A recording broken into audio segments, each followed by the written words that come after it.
চৈতন্য চরিতামৃত বলছেন, হে গোবিন্দ, আমি তোমার হলাম যদি কেহ বলে একবার, ভব বন্ধ হইতে গোবিন্দ তারে করেন পার। একবার বলে দেখো আমি তোমার, তবে কপটতা শূন্য হয়ে সরল চিত্তে নিবেদিত আত্মা হয়ে বলো আমি তোমার। তিনি হাত বাড়িয়েই আছেন। ভাগবতীয় ভক্তিযজ্ঞের শুভারম্ভে প্রারম্ভে জীবন সর্বস্ব জীবন ধন প্রাতঃস্মরণীয় পরম বন্দনীয় সদ্গুরু শ্রী ভগবান শ্রীশিল গুরু মহারাজের রাতুল আতুল পদারবিন্দে পরার্ধ কোটি দণ্ডবৎ প্রণতি। সংকীর্তন আচার্যবৃন্দ, রসজ্ঞ অনুভাবী সন্তজন, মহতজন, ভক্তজন, সুদীজন, মান্যজন, শ্রদ্ধাশীলা, ধর্মশীলা, দেবীমূর্তি, কল্যাণিয়া, ভক্তিমতী মাতৃগণ, সকল ভক্তচরণে দিন অতিদিনের সশ্রদ্ধ দণ্ডবৎ প্রণতি। আসবার পথে যানবাহনের ত্রুটি সমস্যার কারণে অপেক্ষামান আপনাদের ভক্ত হৃদয়ে বিলম্বের কারণে যে কষ্ট এবং অপেক্ষা আপনাদের প্রহর গুনতে হয়েছে, এই জন্য প্রথমেই করজোরে ক্ষমা প্রার্থনা করে নিচ্ছি। সর্বগুহ্যতমং ভুয়ো শ্রীণমে পরমং বচ। ভগবান বললেন, আমি এই মুহূর্তে তোমাকে পরম অর্থাৎ শ্রেষ্ঠতম, গুহ্য থেকে গুহ্যতম শ্রেষ্ঠ কথাটি বলছি, কারণ হিতম, আমি তোমার কল্যাণ চাই। একান্ত নিজজনকে মনের সংবেদনশীল অতি গোপনীয় কথা বলা যায়, এই জন্য বলা যায় যদি তাহাতে তার মঙ্গল বা হিত নিহিত থাকে। স্বয়ং ভগবান প্রিয় সখা অর্জুনকে সম্মুখে রেখে সেই পরম গুহ্যতম শ্রীণমে বচ, পরম গুহ্য কথাটি বলছেন। সেই কথা বলবার পূর্বে বলেই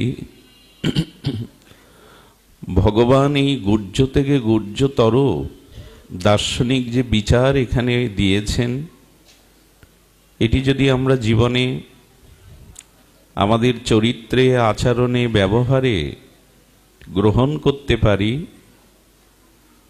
তবে পরম হিত যেটি, পরম অত্যান্তিক মঙ্গল যেটি, সেটি আমরা প্রাপ্ত হতে পারব। সেক্ষেত্রে ভগবান প্রথমেই বলেছেন মন্মনা ভব।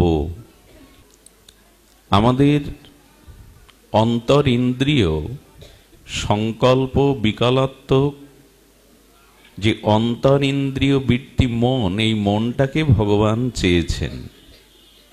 শুধু চাননি মনমনা ভব মানে আমার মনের মতো হও, আমার মনোমতো মনের মতো হও। ভব মানে হওয়া। এখন প্রশ্ন, আমরা ভগবানের মতো কিনা, তার মনের মতো হওয়ার চেষ্টা আমাদের জীবনের যে ব্রত, সংকল্প, সাধনা, তার দ্বারা ভগবানের মনের মতো হওয়ার চেষ্টা করেছি কিনা। দেখুন, ঈশ্বরের মনের মতো না হলে, ঈশ্বরকে মান্যতা না দিলে, শাস্ত্র বলছেন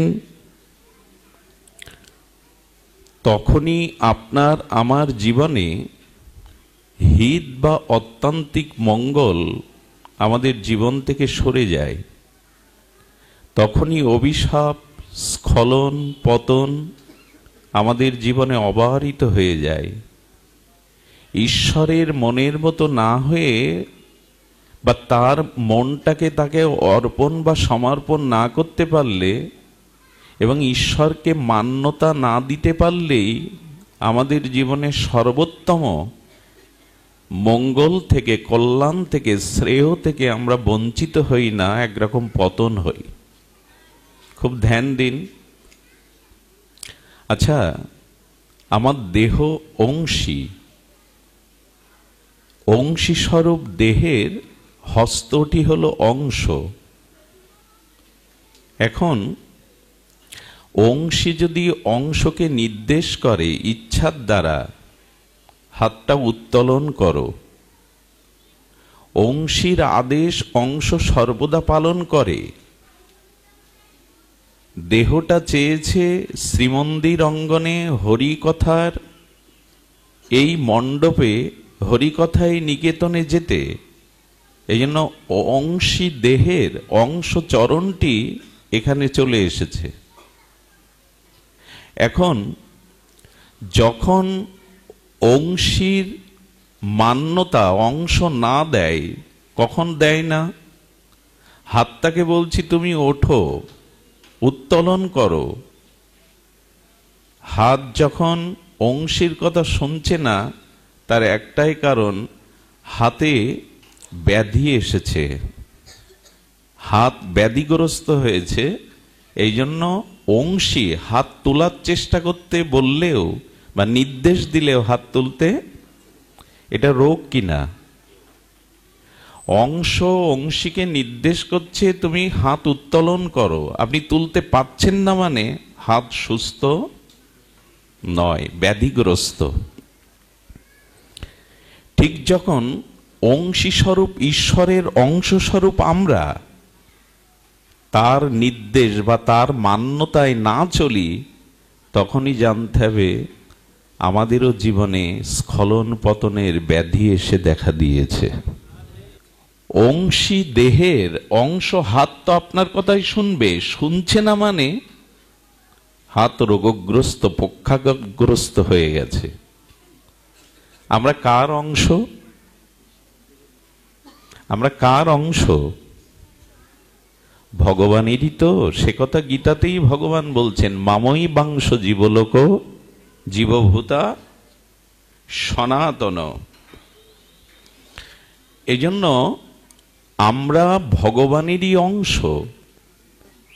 দেখুন, পিতামাতা রক্ত ওজবীর্যের দ্বারা আমার এই রক্ত মাংসের প্রপঞ্চ কুড়িয়ে পিণ্ড দিতে পারে, দেহটা দিতে পারে, আত্মা দিতে। আত্মা দেহকে সৃষ্টি করে না, দেহ আত্মাকে সৃষ্টি করে। কোনটি? দেহ আত্মা সৃষ্টি করতে পারে না, বরঞ্চ আত্মা সেই অংশী ঈশ্বরের চিৎকন অংশ। আত্মা আমার মধ্যে ধারণ আছে বিধায় দেহটা গঠিত হয়েছে। শিশু মারা গেলে তাকে অক্ষত অবস্থায় মেডিসিন দিয়ে রাখলে সে কিন্তু কিশোর হবে না, যুবক হবে না, ক্রমবৃদ্ধি পাবে না। খুব গভীর মনোযোগ দিতে হবে। অংশ পরমাত্মার অংশ আত্মা, চিৎকন চিদ অনুকন আমাদের আত্মাটাই দেহকে ধরে রাখে। এ দেহ সৃষ্টির পেছনে, আমার চেতনার পেছনে আত্মাই কারণ, দেহ কারণ নয়। এই জন্য মৃতদেহের মধ্যে আজ পর্যন্ত আত্মা প্রবেশ করানো আমাদের ইচ্ছায় গেছে কি? পৃথিবীর অন্যতম শ্রেষ্ঠ দার্শনিকের ভেতরেও তো, ডাক্তারের ভেতরেও তো আত্মা সংযোজন করা যেত, গেছে কি? আত্মা দেহকে সৃষ্টি করে না, আত্মা দেহকেই সৃষ্টি করে, সুরক্ষা দেয়। আমরা সেই পরমাত্মার অংশ।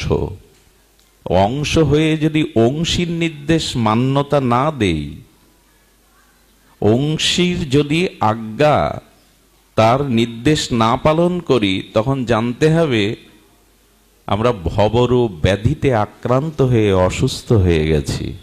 আর অসুস্থ মানুষ কখনো সুস্থতা বা মানসিক শান্তি পেতে, আমাদের মানসিক শান্তির অভাব কি কারণে? অর্থের কারণে? সম্পদের বাড়ি গাড়ির কারণে? আমরা ভগবানের এই পরম মঙ্গলময় হিত উপদেশ গ্রহণ করিনি যে মনটা আমায় দাও, মনমনা ভব, আমার মনের মতো হও, হতে পারিনি। সব থেকে মজার কথা হলো, পৃথিবীতে পরমাত্মা স্বরূপ, পরমাত্মার পরবস্থা সচ্চিদানন্দ আনন্দ স্বরূপ ভগবান ব্যতীত এ মন কাউকে 16 আনা দেওয়া যায় না, নেওয়াও যায় না। খুব ধ্যান দিয়ে শোনোর, এর এক একটি কথা আমাদের জীবনকে দুপা এগিয়ে নিতে সাহায্য করবে প্রগতির দিকে, ভগবানের দিকে। এই পৃথিবীতে সংসারে কারো সাথে কারো মনের মিল হয় না, 16 আনা হয় না, দিতেও পারি না, নিতেও পারি না। কেউ পেরেছেন কি এর মধ্যে যে কাউকে 16 আনা মন অর্পণ করতে পেরেছেন, সেও 16 আনা মন আপনাকে দিয়েছে? সম্ভব নয়। কারণ দুগ্ধ এবং শর্করা এটি একসাথে মিশালে বা জাল দিলে মিশে যায়। চিনি এবং দুধ একসাথে প্রজ্বলিত অগ্নিশিখাতে কিছুক্ষণ জাল দিলে কি হয়? মিশে যায় কিনা? যায় কিনা? কিন্তু দুধের উপরে এক টুকরো পাথর দিয়ে যদি জাল দেন 200 বছর, মিশবে কি? কারণ দুধ এবং শর্করা, চিনি স্বজাতীয়, দুটোই মিষ্টি, স্বজাতীয়, ওটা মিশবে। কিন্তু পাথর আর দুগ্ধ বিজাতীয়, এটা জাল দিলেও, প্রক্ষালন করলেও। তেমনি ভগবান সতর্ক করে দিয়েছেন, এ সংসারে শুধু আমার সাথেই তোমার মনের মিল হতে পারে, পৃথিবীতে আর কারোর সাথে তোমার মনের মিল কখনো হয়নি, হবেও না।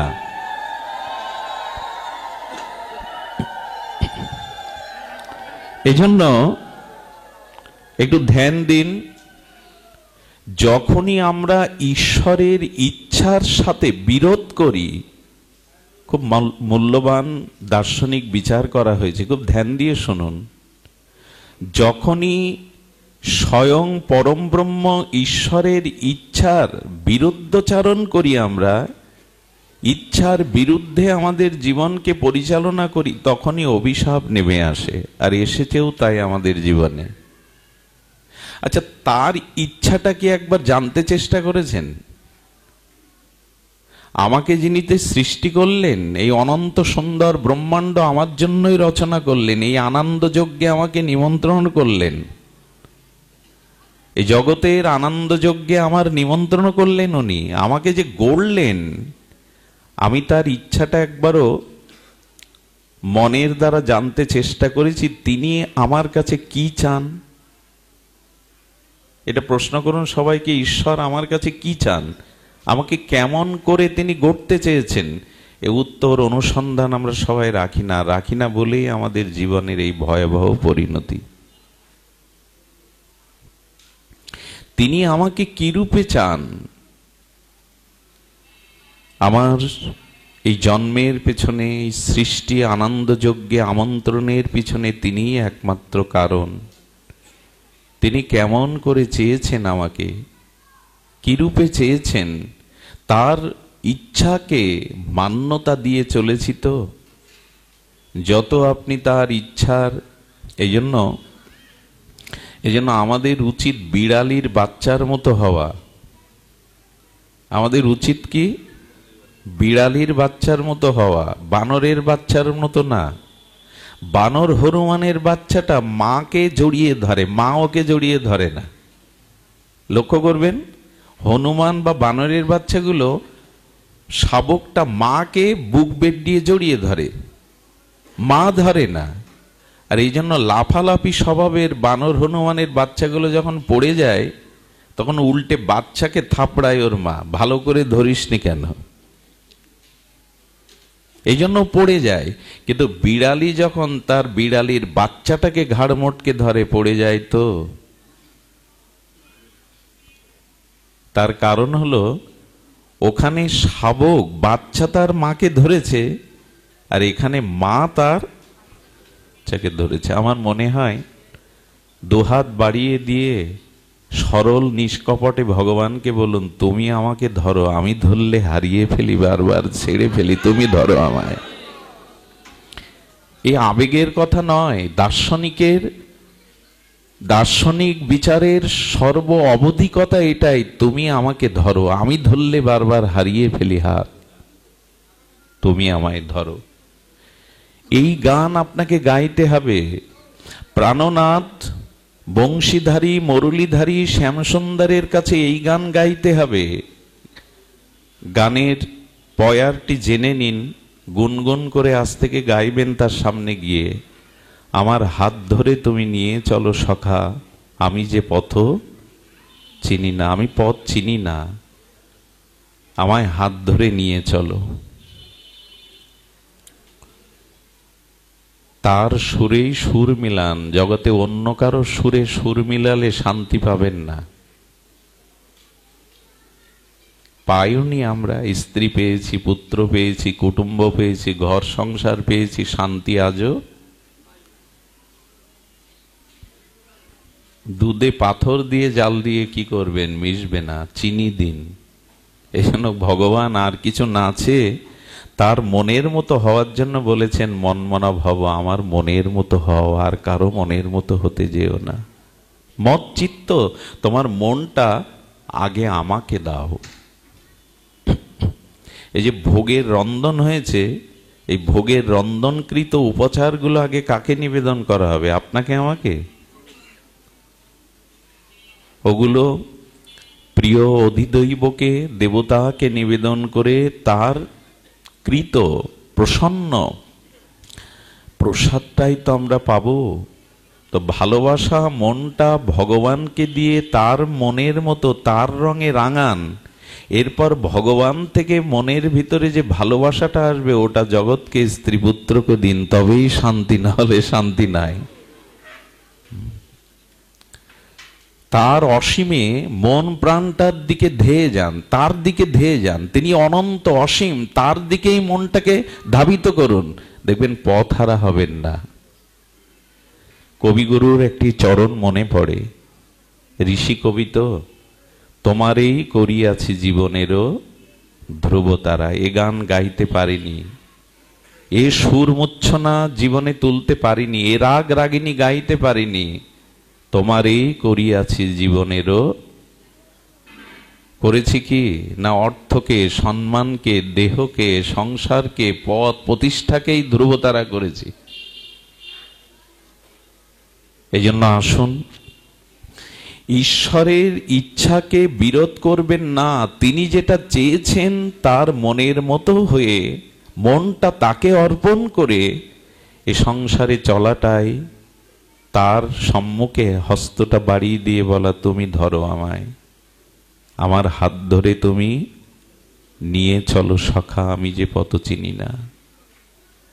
আহা, আমাদের বৈদিক সনাতন দার্শনিক তত্ত্ব, এর মহিমা বড় প্রাঞ্জল, বড় হৃদয়কে তৃপ্ত করে, শীতল করে। এই জন্য ঈশ্বরের, আচ্ছা, ঈশ্বরের ইচ্ছার বাইরে আমরা কখন চলে যাই? ধ্যান দিয়ে শুনছেন কি? শীতে জড়তা আসতে পারে, দেহ সুখবোধ আসতে পারে, তাড়িয়ে দিন কিছুক্ষণের জন্য। বহু কোটি জন্মের স্বীকৃতি একত্রিত হলে, পুণ্য বা স্বীকৃতি, হরিকথা সাধু সঙ্গের সৌভাগ্য মেলে। বহু জন্মের কোটি স্বীকৃতি একত্রিত হলে, এই জন্য এটাকে যেন আমরা হেলায়, অবহেলায়, অলসতায়, জড়তায় হারিয়ে না ফেলি। কাউকে যদি আসার প্রতীক্ষা করতে হয় কোনো প্রিয়জনের, তবে প্রতীক্ষায় থাকুন, ঘুমিয়ে পড়বেন না। ঘুমিয়ে পড়লে কুঞ্জ দুয়ার হতে হয়, তো প্রিয় এসে ফিরে যেতে পারে, যার জন্য এলাম সে তো ঘুমিয়ে। যে প্রিয়ের অপেক্ষায় সতৃষ্ণ চাতক নয়নে অপেক্ষা করে আছেন, প্রিয় আমার কুঞ্জে আসবে, সে কুঞ্জ দুয়ার হতে ফিরে যেতে পারে যদি দেখে প্রিয়া ঘুমিয়ে পড়েছে। জেগে থাকুন। ঈশ্বরের ইচ্ছার বিরুদ্ধে কখন যায় আমরা?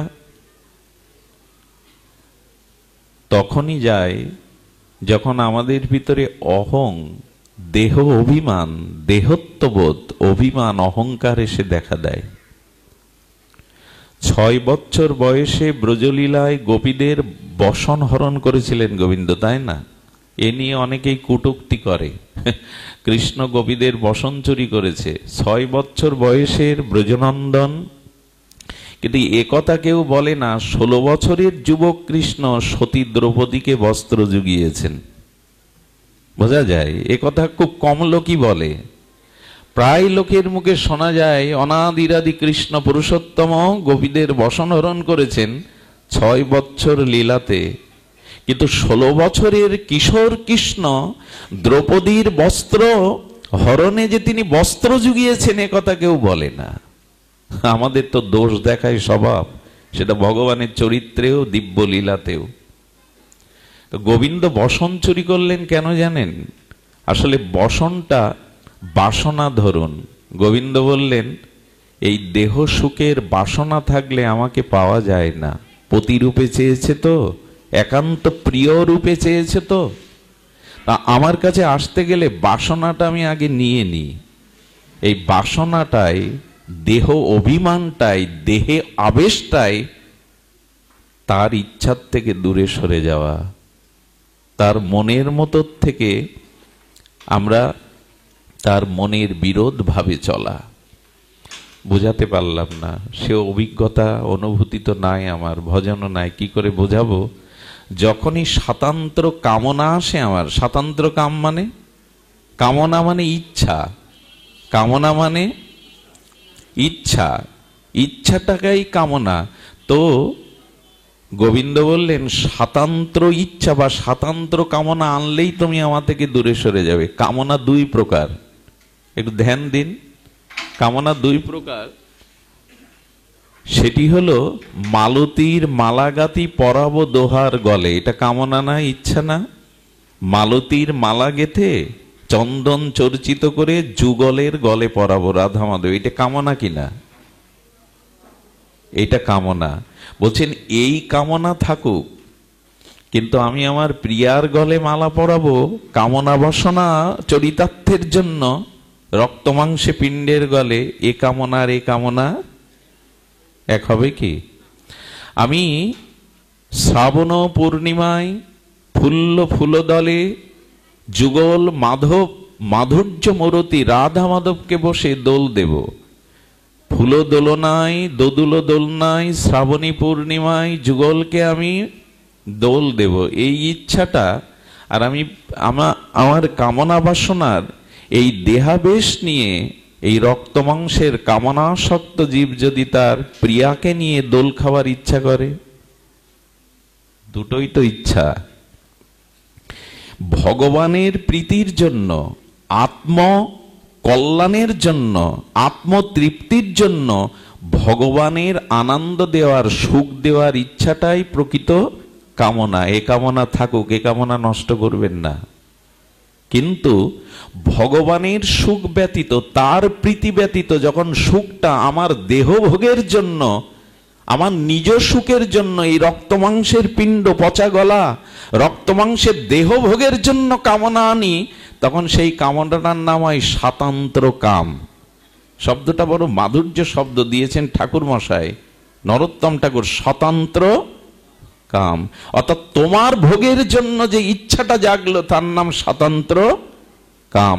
আর প্রিয় পরমকে সুখ দেওয়ার জন্য মনে যে ইচ্ছাটা জাগলো এরই নাম প্রেম। একটা ওঠায়, একটা নামায়, একটা নর্দমা দূষিত কদর্য প্রদূষিত জল, আর একটা হলো গঙ্গাবাড়ি। ভগবানের সেবার ইচ্ছাটা, তাকে সুখী করবার ইচ্ছাটা পূর্ণিমা, আর আমার দেহভোগের ইচ্ছাটা ঘোর অমানিসার অন্ধকার। আমার দেহভোগের কামনাটা এ সংসারে প্রতি দুর্গন্ধময় নর্দমার প্রদূষিত জল, আর ভগবানকে সেবার ভাবনাটা হলো শুদ্ধ গঙ্গাবাড়ি। আমার দেহভোগের কামনাটা জরাজীর্ণ লোহা, ভগবত সেবার কামনাটা হলো সুবর্ণ সোনা। দুটোই ইচ্ছা, দুটোই ইচ্ছা। কবে বুঝবো? আর আত্মেন্দ্রিয় প্রীতিবাঞ্ছা ত্যাগ করে কৃষ্ণেন্দ্রিয় প্রীতিবাঞ্ছাটা কবে বুঝবো? তবে বিশেষ সাধু কৃপা না হলে এটা বোঝা, মহৎ সঙ্গ না হলে, ভাগবত অনুভূতি হৃদয়ে না জাগলে, কোন মহতের অনুভব বেদ্য ভজনানন্দী কোন শুদ্ধ মহাপুরুষের শুভ দৃষ্টি আমার প্রতি না পড়লে তাদের শুভ আশীর্বাদে এগুলো জানা যায়। ধূপ থাকলে সরিয়ে দাও তো, ধূপ। এগুলো জানা যায়, এগুলো সহজে জানা যায় না। এই জন্য বললেন ইষ্ট হসিমে দৃঢ়মিতি তত বক্সামি হিতম। আমি তোমার হিত চাই, আমি তোমার কল্যাণ চাই। এই জন্য তুমি অহং এনো না, স্বাতন্ত্র কাম এনো না। স্বাতন্ত্র কাম যদি আছে, নিজ দেহভোগের ভাবনা যদি তোমার আসে, তখনই আমরা ঈশ্বরের ইচ্ছার বিরোধ করে ফেলি। ঈশ্বরের ইচ্ছার বিরোধ কখন করি? যখন দেহাবেশ, সসুখ বাসনা, সসুখ কামনা আমাদের জীবনে চলে আসে। আচ্ছা, আপনারা বিজ্ঞজন, অনুভবী জন, ভজন রাজ্যে, প্রগতির রাজ্যে আপনারা আছেন, নাহলে হরি কথা শুনতে আসতেন না। আজ পর্যন্ত শ্রী ভগবানের সামনে গিয়ে একবারও জিজ্ঞাসা করেছেন তুমি ভালো আছো? করি কি? আরে বাইরে যেটা করি না, আপনি ভালো আছেন তো, আমি ভালো আছি, তুমি ভালো আছো তো, সব ডাহা মিথ্যা কথা। কেউ ভালো নেই, ফর্মালিটি মেনটেন না কি বলে যেন, আমি তো মূর্খ জানি না। মানে পরিবেশ পরিস্থিতি নিয়ন্ত্রণের জন্য হ্যাঁ ভালো আছি, ভালো আছি। ভালো আছি শব্দটাও ভালোভাবে বলতে পারে না। ভগবানকে জিজ্ঞেস করেছি তো তুমি ভালো আছো তো, তুমি কুশলে? এই প্রশ্ন একদিন একজন করেছিলেন গোবিন্দের কাছে। ইনি হলেন নারদ। প্রভু তুমি কুশলে আছো তো, ভালো আছো তো? ভগবানের কাছে গিয়ে জিজ্ঞাসা করবেন কিছু কথা। আচ্ছা, আপনি যে ভোগ রাগ দিলেন ভগবানকে, প্রতিদিন তো ফুল মালা চন্দন নির্মাল্য ভোগাদি দেন, উনি গ্রহণ করেছেন কিনা জিজ্ঞাসা করেছেন কোনোদিন? বলে এইগুলো জিজ্ঞাসা করবেন যারা বিগ্রহ সেবা করেন, অর্চন করেন, এগুলো পেয়েছে কিনা। যদি বলে উত্তর দেবে, বলে হ্যাঁ উত্তর দেবে। উত্তরটা সবসময় বাক্যে দিতে হয় না, অনুভূতির রাজ্যে ভাষা নয়, ভাষা বাদেও অনেক বিনিময় হয়, হয় কি না? তুমি অনেক কথা যাও যে বলে কোনো কথা না বলি। অনুভূতির রাজ্যে শব্দ চলে না, ওখানে শব্দ করা নিষেধ। আহা, গোপীরা কৃষ্ণকে সেবা দেবে, কৃষ্ণ বলবে এই সেবা দাও তাই দেবে তা নয়। কৃষ্ণের হৃদয়ে যে সেবার ইচ্ছাটা জাগবে, মুখে বলবে না, অনুভূতির দ্বারে গোপীদের মনে সেটা জেগে যাবে। শিশু সন্তানের ক্ষুধা লেগেছে কিনা মাকে ডেকে ডেকে বলে কি? বলে কি? বাৎসল্য প্রেমমতী মা বুঝে নেয় কিনা খোকাকে খেতে দিতে হবে? অনুভূতির রাজ্যে শব্দ চলে না, আমরা ওই রাজ্যে নেই বিধায় ঝগড়াঝাটি বাঁধিয়ে ফেলি, যন্ত্রণায় কাতর হই। তুমি অনেক কথা যাও যে বলে কোনো কথা না বলি, ওখানে ভাষা চলে না। এই জন্য দেবতার কাছে গিয়ে, প্রিয় পরমের কাছে গিয়ে সেবা দিয়ে জিজ্ঞাসা করবেন যে তুমি সন্তুষ্ট হয়ে সেবা নিয়েছে তো? উত্তর কি আসবে জানেন? ঠোঁটের কোণে একটা ঝিলিক হাসি দেখতে পাবেন, চোখের কোণে আর ঠোঁটের কোণে বিগ্রহের। যদি হাসে জানবেন আজ আপনার সেবা গ্রহণ করেছেন। দেখবেন মহামায়ার অষ্টমী পূজার যে আরতি হয়, ওই সময় ওই পুরোহিত ঠাকুর যখন পঞ্চপ্রদীপে ধূপ দ্বীপে আরতি করেন জগৎ মাতার, তখন মুখের দিকে চোখের দিকে তাকিয়ে দেখবেন মা মিন্ময়ী নেই, চিন্ময়ী হয়ে যেন আমার চোখে কথা বলছে। ওই প্রতিমা এখন দেখুন। আপনি সেবা দিয়ে জিজ্ঞাসা করবেন অনুরাগে তুমি গ্রহণ করেছে তো? চোখের কোণে, অধরের কোণে একটা মিষ্টি হাসি দেখতে পাবেন। যদি হাসি না দেখতে পান, জানবেন সেবা গ্রহণ করেনি। বৃন্দাবনে আচার্যরা এক এক দিন রাধারানীকে, গোবিন্দকে এক এক রঙের পোশাক পরান। মাঝে মাঝে জিজ্ঞাসা করবেন আজ কি পোশাক পরতে ইচ্ছা করছে বলো শ্যাম সুন্দর তোমার? সেবা মানে কি? ওই ফুল আর মন্ত্র আর ঘন্টা নাড়া? কবিগুরু অবশ্য একটা কথা বলে দিয়েছেন, তোমার পূজার ছলে তোমায় ভুলে থাকি। ওর মধ্যে পূজা ধূপ দীপ আড়ম্বর মন্ত্রোচ্চারণ করছে, কিন্তু প্রাণ নেই, অনুরাগ নেই। তোমার পূজার ছলে তোমায় ভুলে, নামে পূজা, প্রাণ নাই, অনুরাগ নাই, প্রীতি নাই। এই জন্য যা কিছু করবেন, এক মালা জপ, একটু ফুল চন্দন আন্তরিকভাবে করবেন, অনুরাগে করবেন। উনি ভাবগ্রাহী, উনি ভাবটাই নেন, বাইরের উপচার নেন না। আমাদের ভুল হয়ে যায়, রকমারি করে নানান বিচিত্র উপাচারে আলোর ঝলকানিতে তাকে খুশি করতে চায়, কিন্তু বিশ্ব ব্রহ্মাণ্ডের মাধুর্যমরতি স্বয়ং ভগবানকে অনুরাগ দিয়ে ছাড়া, প্রীতি ভক্তি ছাড়া অন্য কিছু তো সখী করা, এইখানেই আমাদের ভুল। জিজ্ঞাসা করবেন, আজ কোন রঙের পোশাক পরবে গো তুমি, বলে দেবে। যাই হোক, স্বাতন্ত্র কামনা যেই আসবে, নিজ দেহ ভোগের বাসনা যখনই সসুখ বাসনা আসবে, জানবেন ঈশ্বরের ইচ্ছা হতে আপনি দূরে সরে গেছেন। আর এই দূরে সরে গেলেই, দূরে সরে যাই কেন জানেন? এই দেহ আর সংসারের একটা প্রবল আকর্ষণ, আসক্তি, ভোগের বাসনা। একটা কথা বলি, কথাটা বলবার আগে আমার মধ্যে সতর্কতা আসছে, আমি অধিকারী কিনা এটা কৃপা করুন, ক্ষমা করবেন। অদ্যত্তকে ক্ষমা করার জন্য আগে হাত জোড় করে ক্ষমা চেয়ে নিচ্ছি। এটার অধিকারী আমি নই বলবার। আমাদের ভাগবতে দত্তাত্রেয় ভগবান 24 জনকে গুরু করেছিলেন। কয়জনকে? মানে যার কাছ থেকে আধ্যাত্মিক অনুশীলন বা শিক্ষা পেয়েছিলেন তাকেই গুরু করেছিলেন। তার মধ্যে একটি গুরু হলো উর্নাভ। উর্নাভ মানে মাকড়সা। মাকড়সাকে গুরু করে কেউ, তাও ভগবান গুরু করছে, দত্তাত্রেয় ভগবান। মাকড়সা গুরু করলো কেন জানেন?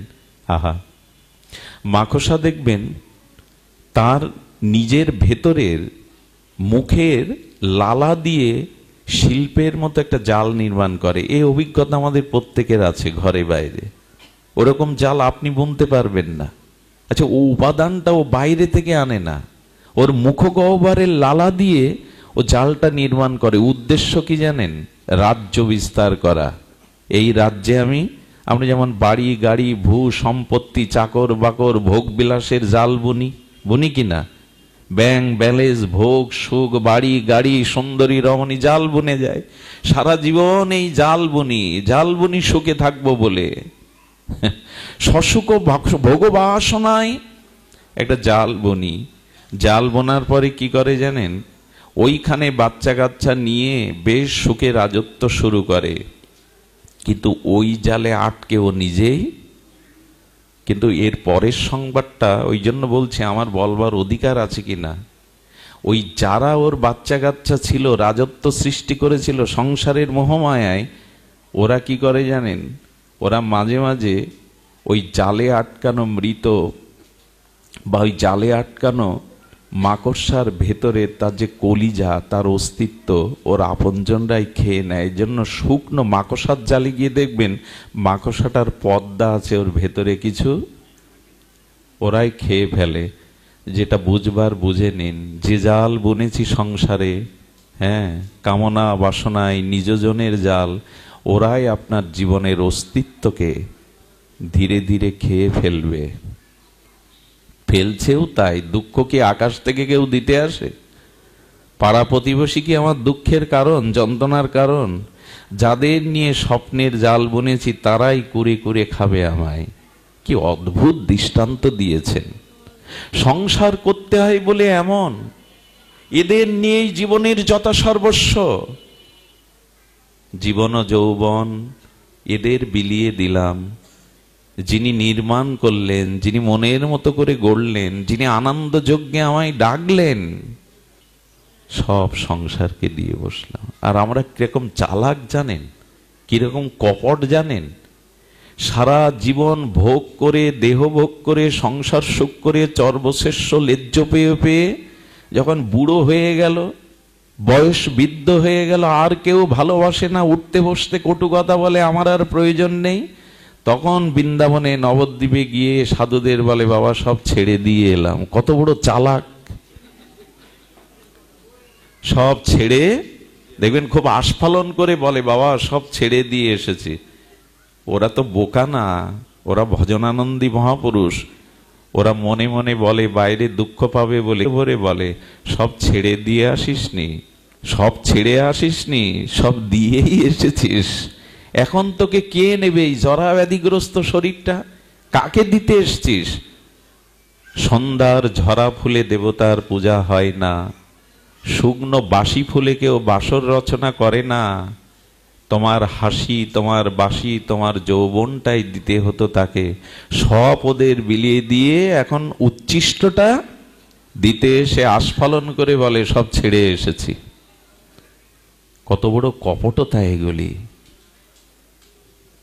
ভগবানকে জিজ্ঞাসা করবেন, তুমি ভালো আছো তো? পারলে ভগবানকে প্রতিদিন আশীর্বাদ করবেন। ভগবানকে আশীর্বাদ করেছেন কখনো আপনারা? একটু কথা বলছেন না কেন? ভগবানকে আশীর্বাদ করবেন। আমি একটা কথা বলি আপনাদের, কোন মানুষের মাথায় হাত দিয়ে আশীর্বাদ করার যোগ্যতা আমার আছে কিনা আগে ভাববেন। তুমি সুখী হও, হবে তো? এই জন্য প্রাতঃস্মরণীয় বন্দনীয় চরণ ব্রজের অলংকার আমাদের বিনোদ বাবা বলেছেন যে কারো মাথায় হাত দিয়ে ওইভাবে বলবে না সব ভালো হয়ে যাবে, সুখী হয়ে যাবে। যদি না হয়, আশীর্বাদ ভগবানের বেলায় খাটে। আচ্ছা, ভগবানের সামনে গিয়ে যদি বলে হে রঘুপতি রামচন্দ্র তুমি অমর হও, খাটবে কিনা? উনি তো অমরই, উনি তো মরবেন না, জরা মৃত্যু ব্যাধিগ্রস্ত নয়। আচ্ছা, যদি সীতামাকে বলি মা তোমার শীতের সিঁদুর অক্ষয় হোক, হবে কিনা? কথা বলছেন না তো আপনারা? কিন্তু এই আশীর্বাদ অন্য জায়গায় খাটবে? যা প্রতিফলিত হয় না, সাকার হয় না, তা আশীর্বাদ না, তার নাম সান্ত্বনা বাক্য। আমরা সব সান্ত্বনা বাক্য দেই। আমাদের অযোধ্যাতে কনক ভবনে রাম সীতার মন্দিরে একজন যেতেন, উনি রামকে পুত্র জ্ঞান করতেন। কি জ্ঞান করতেন? বাৎসল্য প্রেমের রামচন্দ্রকে পুত্র জ্ঞান করতেন। আর জানকীকে তাহলে কি জ্ঞান করবেন? জগৎমাতা জানকীকে পুত্রবধূ। তো উনি যখন মন্দিরে যেতেন মাঝে মাঝে ওই যে রামচন্দ্রকে মালা পরিয়ে ওখানে রামচন্দ্রকে দেখতেন। পূজারীকে বলতেন প্রতিদিন বৌমার সামনে এভাবে দাঁড়াতে আমার একটু লজ্জাবোধ হয়, এক কাজ করো তো, মাঝে মাঝে তুমি পর্দাটা টেনে দিও, একটা অংশ টেনে দিয়ে যত জানকী আমাকে, বৌমা আমাকে। এই তার অনুভব। চিন্তা করুন তো ভালোবাসাটা কোথায় পৌঁছে গেছে। ছেলের মুখ পিতা প্রতিদিন দেখতে পারে, কিন্তু বৌমার সামনে প্রতিদিন এসে দাঁড়ালে বৌমার তো একটু সংকোচ হতে পারে, পর্দাটা টেনে দিও। একদিন কি বলবো, এটা সত্য ঘটনা। ব্যাসপীঠে বসে কোনো প্রহলিকা করা, মনোগড়া কোনো কল্পিত সিদ্ধান্ত উচিত নয়। একদিন উনি তাড়াহুড়ো করে গিয়ে রামকে দেখে চোখের জলে আনন্দে, ভুবন ভোলানো রূপ, আমার রাম, আমার পুত্র, এই স্নেহ বাৎসল্য প্রীতিতে চোখ দিয়ে প্রেমাশ্রু ঝরছে। সেদিন আর পুরোহিত ছিল না, সীতামা নিজে সে পর্দাটা টেনে দিয়ে গেল সংকোচ হবে বলে। তার মানে এই সেবাটা গ্রহণ করেছেন। ভালোবাসায় না, একটা কথা বলি, একাকী ন রমতে, একা প্রেম হয় না। আমরা গতকাল এই বিষয়ে একটু বলি, একাকী ন রমতে। উপনিষদ বলছেন একাকী কখনো প্রেম হয় না, কিন্তু যখন দুই লাগবে, প্রেমের রাজ্যে যখন একাকী ন রমতে দুজন হলাম, কিন্তু দুজন দেহ হতে পারে। প্রেম তাকেই বলে যখন দেহ দুজনের কিন্তু আত্মা একজনের হবে। এসব কথা অনেক উপরের কথা, আমরা সহজে নিতে পারবো না। ওই রাজ্যের মানুষ তো না, তবু বলতে স্বাদ হয়। কেউ কেউ তো এটা অনুভব করে। আর প্রেমের গলিতে যদি একবার কেউ যান, তাহলে ওখানে ওই যে দুটো হলো রমণের জন্য, লীলা আস্বাদনের জন্য দুই হলো, কিন্তু বেশিক্ষণ দুই থাকতে পারবে না। প্রেমী আর প্রেমিকা বা প্রেয়সী বা প্রিয়, এটা সবসময় এক হতে চাইবে। আর এই জন্য বৃন্দাবনের নিকুঞ্জ মন্দিরে রাধা মাধব ওই প্রেম এবং প্রেমী দুটো মিলে গৌর হয়ে যায়, দুই আর থাকে না। দুই থাকে না কেমন জানেন, কি করে বোঝায়? প্রথমে পোশাকটা বাঁধা হয়। আমি যদি আপনাকে আলিঙ্গন করি এই মুহূর্তে, আপনার আমার পোশাক বাঁধা হয়, পোশাক খুলে ফেলুন। আমি বন্ধুকে আলিঙ্গন করছি, ওখানে আমার উপবিদ যে উপনয়ন আছে ওই সুতোটাও বাঁধা হয়ে দাঁড়াবে। এক সময় দুটো দেহ বাঁধা হয়ে দাঁড়াবে। এই রাধা কৃষ্ণ মিলিত হয়েই তো তবে গৌর হয়। এই জন্য যতদিন তার সাথে মিশে না যেতে পারতেন, সমুদ্র থেকে জল যতই মেঘ হয়ে পৃথিবীতে বৃষ্টি হয়ে ঝরুক, আবার সে সমুদ্রেই মিশবে।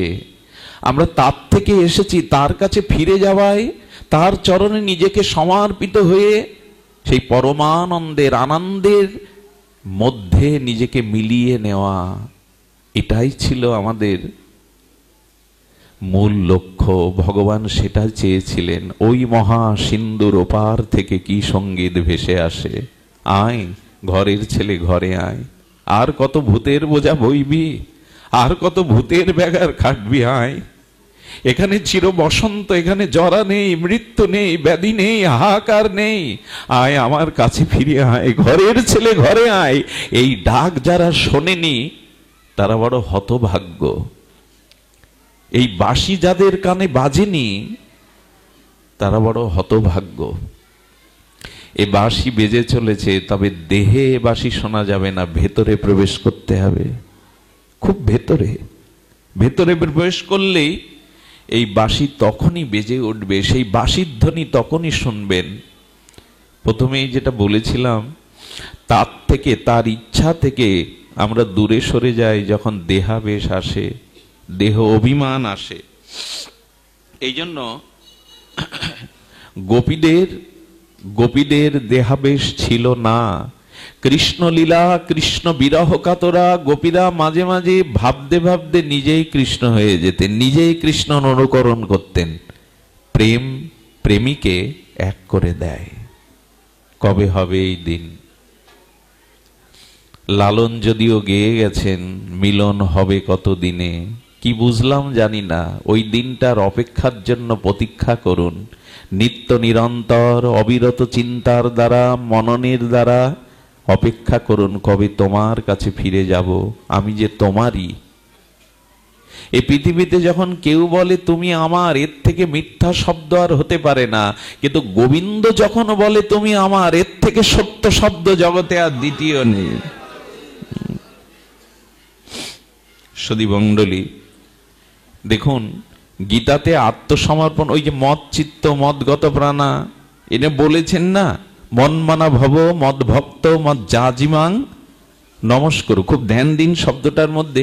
আচ্ছা, আপনার কোনো শারীরিক ব্যাধির জন্য, কিডনি, হার্ট, লিভারের সমস্যার জন্য অপারেশন থিয়েটারে গেছেন, ডাক্তার কি কখনো বলে রোগী আপনি কিডনি কোথায় জানেন তো, লিভার কোথায় খোঁজ রাখেন তো? বলে কি? বলা উচিত কি? আপনার যন্ত্রপাতি ঠিক আছে তো, এ কথা বলে কি অপারেশন থিয়েটারে? ওখানে গেছো রোগ সারাতে, তার উপরে ভরসা করো। গোবিন্দ যেন বললেন, যদি আমার পথ থেকে দূরে সরে গিয়ে থাকো, এবার আমার চরণে এসে বলে তুমি যা করবে আমার জীবনে তাই, আমি আর আলাদা কোনো স্বতন্ত্র ইচ্ছা রাখবো না। ডাক্তার বোঝে না কিডনি কোথায়, অপারেশন কি দিয়ে করতে হবে, ওর উপরে ভেরে দিন। সর্বধর্মান পরিত্যাজ্য মামেকং শরণাং ব্রজ, সঁপে দিন। উপায় ওই একটাই, তার কাছে সমর্পিত হওয়া। আমি এসেছি, আমার ভবরোগ আছে, তুমি চিকিৎসক। আচ্ছা, এই চিকিৎসা প্রথমেই করেন গুরুদেব। দেখুন একটা ভালো শব্দ এসেছে, ভবরোগ নিবারক শ্রী গুরুদেব। গুরুদেব কি? ভবরোগ। শুনছেন তো মায়েরা? গুরুদেবকে ভবরোগ নিবারক। আচ্ছা, ভবরোগের নিবারণকারী শ্রী গুরুদেব। আচ্ছা, ভবরোগটা কি? ভবরোগ কি? ভব মানে সংসার, আর সংসারের মূল রোগটা কি জানেন? পুনঃ পুনঃ মার গর্ভে প্রবেশ করা। এর থেকে বড় রোগ আর? পুনঃ পুনঃ মার গর্ভে প্রবেশ করা, এই যে জন্ম মৃত্যু আবর্তনে আসা, এর থেকে বড় ব্যাধি সংসারে আচ্ছা, যদি মার গর্ভে না আসতাম কর্মফল ভোগ করতে হতো, মৃত্যুর স্বাদ নিতে হতো। তার মানে এই মার গর্ভে এসেছি মানেই এটাই হলো ভবরোগ। এই ভবরোগ দূর করতে পারেন শিলগুরু মহারাজ। মহৎ কৃপা হলে এই আসা যাবার ভবরোগ নিবারণ করেন। সেদিকে লক্ষ্য কই, শ্রীগুরু চরণে, মহতের চরণে সমর্পিত ভাব কই। ডাক্তারের কাছে গেছেন রোগ সারতে, ওখানে বিচার করেন না, ওইখানে সঁপে দিন, ওইখানে সঁপে দিন, ওখানে বিচার করতে যাবেন না। ভগবানের কাছে গিয়ে শুধু বলুন, এবার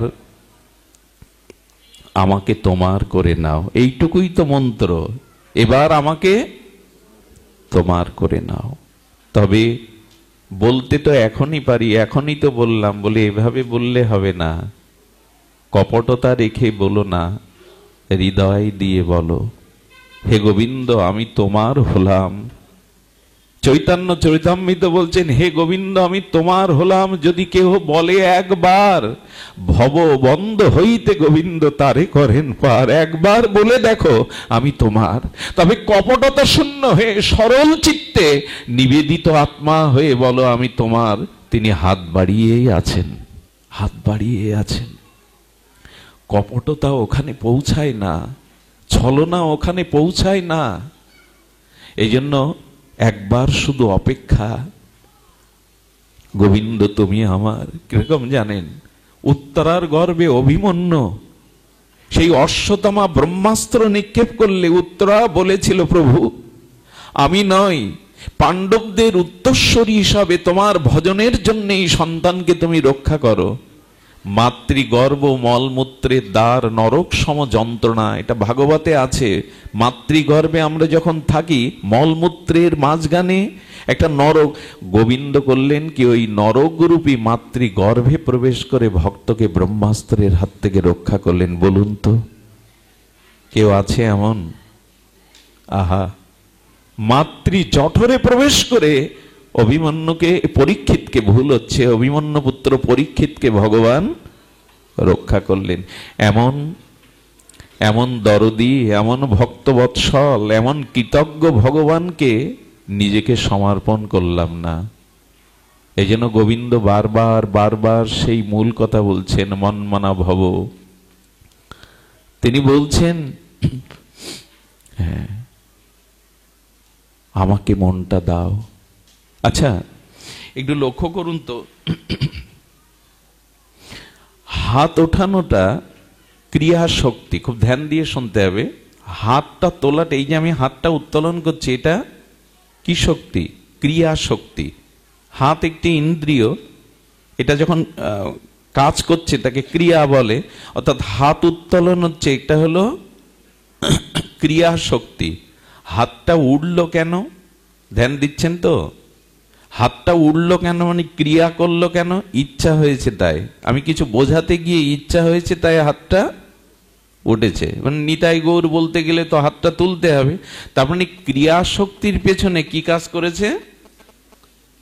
ইচ্ছা শক্তি। তো ইচ্ছা শক্তি না কাজ করলে ক্রিয়া শক্তি ক্রিয়াশীল হয় না। আচ্ছা, ইচ্ছা শক্তির উৎপত্তি কোথা থেকে? জ্ঞান শক্তি থেকে। আপনার ভিতরে চেতনা রূপ জ্ঞান আছে, ওই চেতনা ইচ্ছা শক্তিতে ক্রিয়া শক্তিকে নির্দেশ করলো। না, কি করে বোঝায়? আজকে সকালে মনে হয়েছিল কালীবাড়িতে ভাগবত আস্বাদনের জন্য যাব। আপনার ভিতরে চেতনা না থাকলে এই জ্ঞানটা আসতো, আজ ভাগবত আস্বাদনে যাব, আজ ভাগবত হবে। এই চেতনাটা জ্ঞান শক্তির ক্রিয়া, আর জ্ঞান শক্তিটা আপনার ইচ্ছা শক্তির ক্রিয়াতে সমর্পণ হয়েছে যে আজকে যাবই, যত কাজ থাক। আর ইচ্ছা শক্তি আপনার এখানে ক্রিয়া শক্তির দ্বারা এনেছেন। এখন ভালো করে লক্ষ্য করুন তো, ক্রিয়া শক্তি, ইচ্ছা শক্তি আর জ্ঞান শক্তি, এই ত্রয়ী শক্তির দ্বারা আমরা পরিচালিত হচ্ছি। এখন মূল কথাটা হলো, ক্রিয়া শক্তিও থাকবে না, ইচ্ছাও শক্তিও থাকবে না যদি চেতন জ্ঞান শক্তি আমার মধ্যে না থাকে। ক্রিয়া করতে পারবে হাত পা মৃত ব্যক্তির? ইচ্ছা প্রকাশ করতে পারবে? কারণ তার ভিতরে চেতন শক্তি, জ্ঞান শক্তি নাই।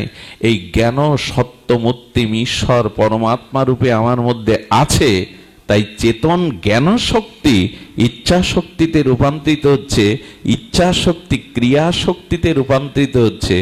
এখন বলুন তো, সেই চেতনার মূল্যায়ন করা উচিত কিনা?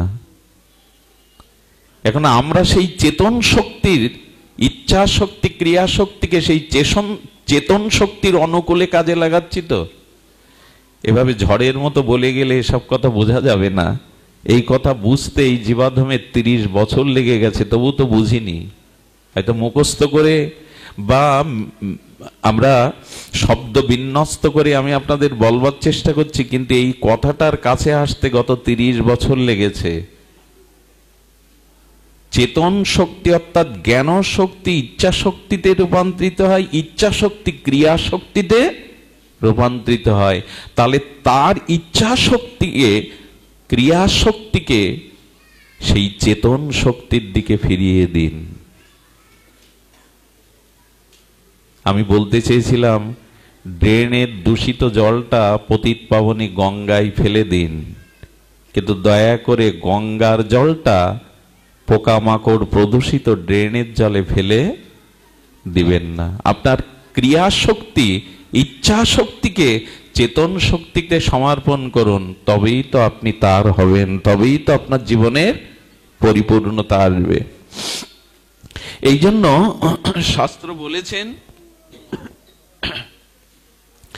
যে আপনার ক্রিয়া, আপনার ইচ্ছাগুলি ওই চেতন বা জ্ঞান শক্তিতেই সমর্পণ করে দিন। এটাই আমাদের জীবনের সর্ববড় পূজা হবে, এটাই আমাদের জীবনের সর্বোত্তম উপাসনা হবে, এটাই আমাদের জীবনে আত্মনিবেদন হবে যে আমার ক্রিয়া, আমার ইচ্ছা তোমাতেই সমর্পিত হোক। আর যদি ঘুমিয়ে থাকি, অচেতন থাকি, তখন যেন এটা বলতে পারি, সেটা যেন বলতে পারি, আমার এ ধূপ না পোড়ালে গন্ধ কিছুই নাহি মিলে, আমাকে পোড়াও, আমাকে পুড়িয়ে যখন থাকি অচেতনে চিত্ত আমার, আঘাত সেজে পরশ তব সেই তো পুরস্কার। বলতে পারবো তো? যখন থাকি অচেতনে চিত্ত আমার, হ্যাঁ, আঘাত সেজে পরশ তব সেই তো পুরস্কার। জগতে যে দুঃখ যন্ত্রণা আঘাত, এটা আমাকে জাগাবার জন্য, তোমার স্মৃতিকে মনে করবার জন্য। এই জন্য আসুন দুঃখকে, যন্ত্রণাকে, অভিশাপকে আমার জাগাবার মন্ত্র, ওই যে ঘুম ভাঙানিয়া, ঘুম জাগানিয়া হয়ে আঘাত না করলে তো কেউ ঘুম থেকে উত্থিত হয় না, তাকে অন্তত শব্দের দ্বারা আঘাত করতে হয়, ডাকতে হয়। এই জন্য আমি আপনাদের কাছে সর্বশেষ নিবেদন করে পাঠ বিশ্রাম করব, জীবনে যে অবস্থা আসছে অনুকূল প্রতিকূল, সবই আমাকে জাগাবার জন্য তার আশীর্বাদ মনে করে তার মুখপানে চেয়ে থাকুন। এটাই দুঃখকে জয় করবার, অবস্থাকে জয় করবার একমাত্র পথ। সবশেষে বলবো, এই জ্ঞান শক্তিকে, চেতন শক্তিকে জাগাবার একটা সর্বশ্রেষ্ঠ মন্ত্র আমি একটু আপনাদের প্রসন্ন দৃষ্টিতে গুরু মহারাজের কৃপায় সামান্য একটু জানিয়ে যাই। আমি অনুরোধ করছি হাত জোড় করে, আঁচল পেতে না, হৃদয় পেতে কথাটা গ্রহণ করুন।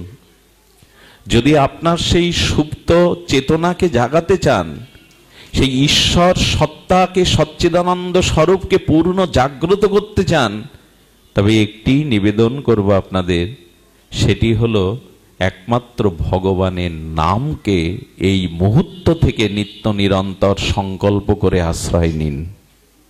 এই কথাটুকুই সামান্য একটু শুনতেই হবে। ইচ্ছা শক্তিটা আপনারা একটু প্রয়োগ করুন এই শব্দটার দিকে। পৃথিবীতে যা কিছু, সব কিছুর মধ্যে শব্দই প্রধান। এ দেখুন, এর মধ্যে শব্দ পাচ্ছেন, শব্দ পাচ্ছেন, কিন্তু এটা যখন ছিঁড়বেন তখন এর থেকে একটা শব্দ হবে। ওর মধ্যে শব্দটা ছিল, ছিল কি না?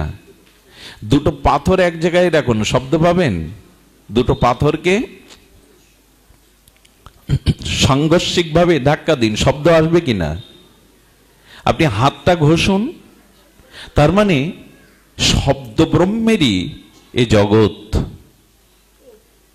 আমি কি করে বুঝাই, সব দার্শনিক কথা বোঝবার ক্ষমতাও আমার নাই। আমি খুব জীবাধম, অজ্ঞ, মূঢ়, অধম। কি করে বোঝাই যে শব্দই হলো আমাদের সমস্ত চেতনার মূল। আর পৃথিবীতে যত শব্দ আছে, সমস্ত মঙ্গল, সমস্ত সারাত্ম শক্তি ভগবানের নামরূপ শব্দের মধ্যেই দেওয়া আছে। শব্দ ছাড়া আপনি বিনিময় কিছু করতে পারবেন না। আমার এই শব্দ ব্রহ্মের ভাষা আছে বলে আপনার সাথে আমার মত বিনিময় করতে পারছি। আমার হৃদয়ের সংবেদনশীল ভাবনাটা এই শব্দ বাহক হয়ে আপনার হৃদয়ে স্থাপন করে দিচ্ছে। শব্দ ধনাত্মক শব্দ আছে, ধ্বনি দিয়ে যা উচ্চারণ করি, আর বর্ণাত্মক আর ধনাত্মক, ধ্বনি দিয়েও বোঝানো যায়। দোকানদার শুনতে পাচ্ছে না, ধ্বনি দিলেন। আলুর কথা জিজ্ঞাসা করছেন, বোবা জানি না, আপনি ইঙ্গিত করছেন। ধনাত্মক আর বর্ণাত্মক এই দুটি শব্দই দিয়ে আমরা জগতে পরিচালিত হচ্ছি। যখন বললেন আলু কত করে, ইঙ্গিতে বর্ণাত্মক না ধনাত্মক শব্দের দ্বারা, ভাবের দ্বারা বোঝাতে চেষ্টা করলেন। দোকানদারও আঙুল তুলে ধনাত্মক না, বর্ণাত্মক না, ধনাত্মক বা ইঙ্গিতাত্মক শব্দ দিয়ে আপনাকে দামটাও বলে দিল। আমার বলবার অভিপ্রায় হলো, শব্দ ছাড়া আমরা চলতে পারি না। আপনার হার্টবিটের শব্দ যদি না থাকে, আপনার এই যে নাড়ির শব্দটা যদি না থাকে, স্পন্দন যদি না থাকে, আমি বোঝাতে চেষ্টা করছি এইটুকু আমার অজ্ঞতার মধ্যে দিয়ে, যে শব্দের মধ্যেই সমস্ত শক্তি নিহিত। আচ্ছা, এখানে আপনারা বসে আছেন কেন? শব্দ ছাড়া এখানে আর কিছু আছে নাকি? পুরস্কারের ব্যবস্থা, ধনী হওয়ার ব্যবস্থা? এখানে তো জল পিপাসা লাগলেও আপনাকে কেউ এক গ্লাস জল দেবে না। এখানে আপনি সব থেকে পৃথিবীর কঠিন কাজ কি জানেন? একজন 2 ঘন্টা ধরে কথা বলছে আর আমি 2 ঘন্টা নীরবে শুনছি। পৃথিবীতে এর থেকে কঠিন কাজ আর অন্য সময় এটা আপনি পারবেন না, 5 মিনিটও পারবেন না। পৃথিবীর সব থেকে কঠিন কাজ করছেন, অথচ সব থেকে মানসিক শান্তি আপনি এখন পাচ্ছেন। সংসারের বোঝা, সংসারের চিন্তা আপনার মনের মধ্যে নাই। এটাই শব্দের মহিমা, শব্দের মহিমা। দেখুন, এই জন্য ধনাত্মক এবং বর্ণাত্মক শব্দাবলী সমস্ত শক্তির আধার। এই পৃথিবীর সৃষ্টির মূলেও শব্দ ব্রহ্ম, নাদ ব্রহ্ম, ওম। এই পৃথিবীর সৃষ্টির মূলেও এই নাদ ব্রহ্ম। এই জন্য শব্দকে ব্রহ্ম বলা হয়। এই জন্য ভগবানের নাম এটা ব্রহ্মের সর্বোত্তম সমন্বিত শক্তির আধার। এই নাম একটু দয়া করে শুনুন, কৃপা করে হৃদয়ে কথাটা নিন। আমাদের মুক্তির, আমাদের কল্যাণের, আমাদের শ্রেয়ের অন্য কোনো পথ নাই। এই জন্য গোবিন্দ বলছেন সতত কীর্তন্ত মাং। এই গীতাতেই বলেছেন সর্বদা আমার। আর কি বলেছেন? তস্মাৎ সর্বেষু কালেষু মামনুষ্যর, আমাকে স্মরণ করো নামের দ্বারা। এই নামই হলো সর্বোত্তম। দেখুন, আচ্ছা, অগ্নি কোথায় কোথায় আছে? শব্দ কোথায় কোথায় আছে? শব্দ সবখানেই আছে। শব্দ গুণকত্তম আকাশম। দার্শনিকরা বলেছেন আকাশ বলে আলাদা কোনো বস্তু নেই। শূন্যস্থানকেই আকাশ বলে। আর শূন্যস্থান না থাকলে শব্দ শঙ্কটা বাজে কেন? ওর মধ্যে একটা শূন্যস্থান আছে বিধায়। আমরা আহারটা নিতে পারি কেন? ওখানে একটা শূন্যস্থান আছে। তাই আমরা ঘরে বাস করতে পারি কেন? ঘরে একটা শূন্য জায়গা, ওখানে সব ইট কাঠ দিয়ে ভরিয়ে রাখুন, ঘরে যেতে পারবেন? শব্দ গুণকত্তম। শব্দই যার গুণ তাকে বলে আকাশ। শব্দ সবখানে আছে, আছে কি না? শব্দ সবখানে আছে। অগ্নি কোথায় আছে? এই দেখুন, শক্তি কোথায় আছে? আচ্ছা, জলে আগুন আছে? আছে মা? সবাই না বলছে। জলবিদ্যুৎ তৈরি হয় কি করে?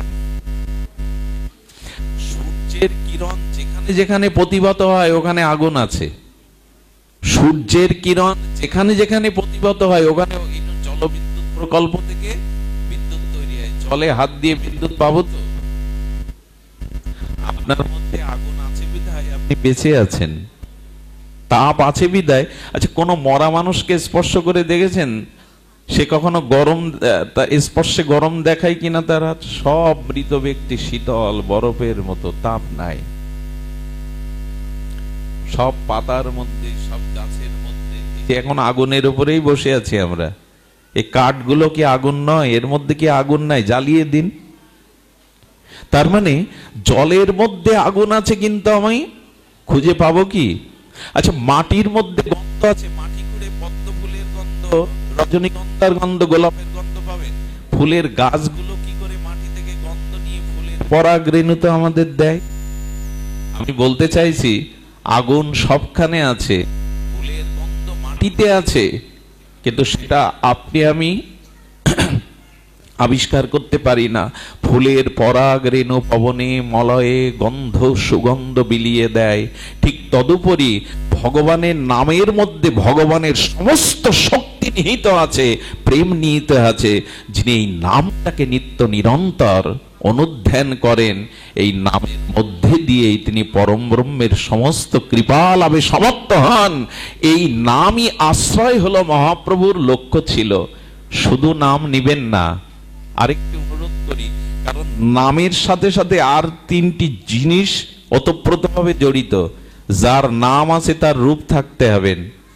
কোন বস্তুর নাম ব্যতীত কোনো রূপ আপনি কল্পনা করতে পারবেন না। অর্থাৎ যখনই ভগবানের নাম নিচ্ছেন, ওই নামের মধ্যে তার রূপটাও। মধুসূদন বলে যদি কাউকে ডাকি, নামই তো ডাকলাম, কিন্তু একটা আকার চলে এলো নামের সাথে সাথে, তাতে একটা রূপ থাকতে হবে। এই জন্য নামের মধ্যে রূপ আছে, আর যার নাম আছে, যার রূপ আছে, তার ভিতরে কিছু না কিছু গুণও আছে। নাম, রূপ এবং তার কিছু লীলাও আছে। তো ভগবানের নামের মধ্যেই ভগবানের নাম, রূপ, লীলা সন্নিবিষ্ট হয়ে আছে। সব থেকে বড় কথা, ভগবানের আনন্দ সন্তুষ্টির জন্য এই নামই হলো আমাদের সর্বশ্রেয় উপায়। ভগবানের কোন মহিমা কথা আর ভগবানের শ্রীনাম, এই নাম নিতে হবে। তবে কেমন করে? হ্যাঁ, এহেন কৃষ্ণ নামে প্রেম না হয় অঙ্কুর। নাম কিভাবে নিতে হবে এটি তো আমাদের জানা ঠাকুর মশাই। গৌরাঙ্গ বলিতে হবে পুলক শরীর, কই হয় না তো। হা, গৌরাঙ্গ বললে তো শরীর পুলকিত হয় না। হরি হরি বলিতে নয়নে বহে নীর, ওই নয়নে তো প্রেমস্র আসে না। আচ্ছা, এই ভিড়ের মধ্যে যদি কোনো মা তার শিশু সন্তানকে হারিয়ে ফেলে, তার খোঁজবার ভাষা কি? চোখের জল তো আমার খোকা কোথায়, বলতে পারো আমার খোকা কোথায়? আর কোনো দিকে তো তার দৃষ্টি নেই। অনেক জন্মই তোমাকে দূরে রেখেছে প্রিয়। এজন্য সেই সন্তান হারা মা যেমন চোখের জলে উৎকণ্ঠা পিপাসা ব্যাকুলিত হয়ে আমার খোকা কোথায় খুঁজে বেড়ায়, যেদিন ভগবানের নাম নিতে নিতে প্রেমস্র বিগলিত হবে, গৌরাঙ্গ বলিতে পুলক শরীর, হরি বলিতে নয়নে বহে নীর, সেই দিন এই নাম তার কাছে নিয়ে যাবে আপনাকে। নাম যেন যন্ত্রের মতো না হয়, শুধু যন্ত্রের মতো যেন নাম হয়। গুরুদেব বলে দিয়েছেন, যন্ত্রের মতো শুধু নিয়ম রক্ষা করছি, নামে অনুরাগ চাই, নামে প্রীতি চাই।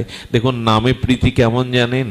রাধারানী বললেন, সখী কে গো শোনাইল শ্যাম নাম, কানেরও ভেতরে দিয়া মরমে পশিল গো, আকুল করিল মন। রাধারানীর কানে যেই শ্যাম নামটা প্রবেশ করেছে, রাধারানী কি বলছেন? কে গো শোনাইল, কানেরও ভেতরে দিয়া মরমে পশিল গো, আকুল করিল মোর। এক নামেই রাধারানী ব্যাকুল হয়ে গেছে, আকুল হয়ে গেছে। আমরা তো কতবার নাম নেই, ব্যাকুলতা তো জাগে না। তাই ভগবানের কাছে প্রার্থনা করুন, তোমার নাম নিতে নিতে যেন প্রেমস্র বিগলিত হয়, তোমার নাম নিতে নিতে যেন চিত্ত বিমল হয়। আর এটি হয় ভগবানের শ্রীনাম নিতে নিতে আমাদের ভিতরে বিমলতা চলে আসে। আরে হরিনাম নিলে হৃদয় এত শুদ্ধ হয় যে ঠাকুর হরিদাসের কথায় বিষাক্ত সাপও স্থান ত্যাগ করে চলে গেল। ওগো, যে এখানে আছো, তোমার কারণে ভক্তরা কষ্ট পাচ্ছে, চলে যাও। সাপটা একবার মুখ দিয়ে তার বদন দিয়ে হরিদাসকে দেখে চলে গেল। ঠাকুর, জিহ্বা আমারও আছে, কিন্তু কৃষ্ণ বলার ভাগ্য নিয়ে আসেনি। ঠাকুর, নাম শ্রবণের জন্য এই আশ্রয় নিয়েছিলাম। ফুলিয়াতে আমার সৌভাগ্য হয়েছিল আমার ধনঞ্জয়ের সেই গোপাটা দেখে আসার, যেখানে ওই সাপটা থাকতেন। এখনো সেই গোপাটা আছে ফুলিয়াতে। ওইখানে ঠাকুরের কথা অবনত মস্তকে চলে গেল। আমার মাঝে মাঝে মনে হয় পৃথিবীর সমস্ত প্রাণীর জিহ্বা আছে, কিন্তু চিৎকার করে তারা কৃষ্ণ বলতে, রাধা বলতে পারে না। ভাগ্যটা যখন আমাকেই দিয়েছেন গোবিন্দ, তখন কেন নামে অলসতা আনবো? অন্য সাধনার এ কলিযুগে বিশেষ প্রয়োজন নাই। জপ তপ তীর্থ পর্যটন, এটা ধ্যান তপস্যা আমাদের জন্য সম্ভব নয়।